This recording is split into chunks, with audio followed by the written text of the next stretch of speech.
welcome back. When is the last time you apologized and actually meant it? Never.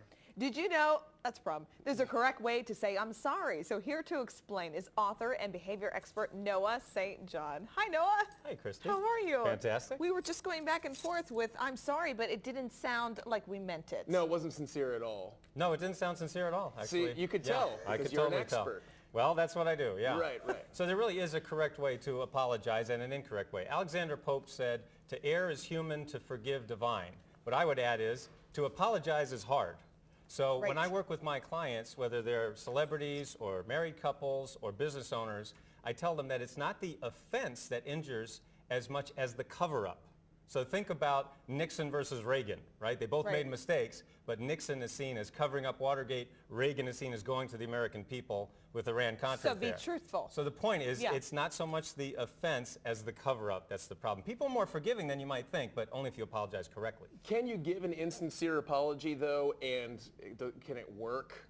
I'm just asking that. Because as someone who's been in several relationships, and I'm really not trying to be humorous here, but like I've apologized for things that I really don't think that I did wrong just to get it over with. I think my husband has done that many times. Well, George Burns said sincerity is the most important thing, and so if you can fake that, you've got it made. Okay, good. Yeah. Okay, great. That's fantastic. You're all set. Yeah, but and yet I'm single. I can't figure it out. That is funny. We should probably talk. correlates. How you doing? Okay, so this brings us to our next question. You say the second rule is to take 100% responsibility. Why is that important? Well, responsibility, I've had the opportunity to interview over 50 millionaires and multimillionaires, and the number one trait of unsuccessful people is not taking responsibility for your actions. So when you take responsibility, if you look at that word, it means you have the ability to respond. So again, people are more forgiving than you might think when you say, it's my responsibility, my fault, and the buck stops here. How do you think this could have helped Bill Clinton in his situation where he came out? Not to get too graphic, but really like how... That actually goes to my point of you have to use the words I'm sorry or I apologize. As opposed to it depends what is.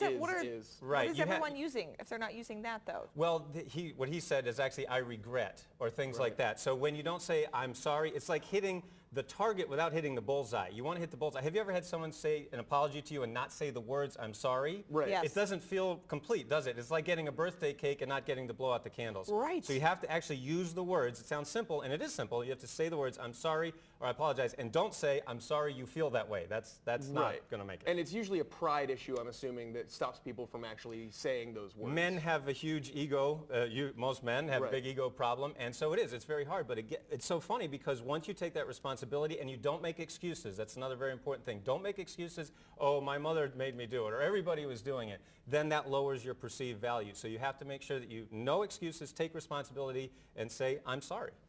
And most important, don't use the word but. Don't use the word but. It's so funny because... I'm sorry, but you did it. Right, exactly. So you listen, pushed me to the edge. Right, so listen to this. I'm sorry I hurt you, but it won't happen again. Now listen to this. I'm sorry I hurt you, and it won't happen again.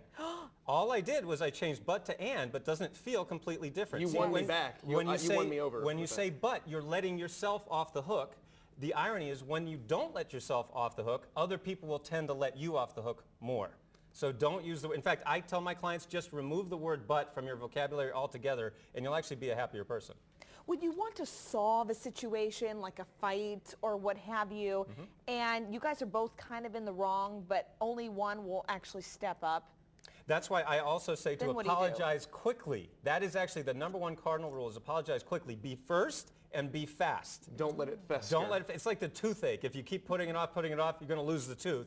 It's like if you have something in a relationship that goes wrong, keep putting it off, you're going to lose the relationship or at least damage it. So it's important that you apologize quickly and be first and be fast, and you will get more people on your side. What if you don't have dental care and you have a toothache, like me currently? That's what's called the door syndrome. You just put wrap it around the door and slam, get a friend to slam it shut. Like Dad used to do. Well, now I have plans for after the show. There you go. Very simple. That's great. There's a solution for everything. Yeah. Thank you so much. Absolutely. My pleasure. I learned a lot. Did you learn something? Yeah. Awesome. So go ahead, try it out. I'm sorry that you're not as good of a host as I am. Is that good? That's not good. Never mind. We'll start again. That was horrible. Can I get your book? Would that help? You're going to need it, brother. All right, thanks. Yeah. I'm sorry, I just did this. I blew it. Dude. Oh, well. Not even close.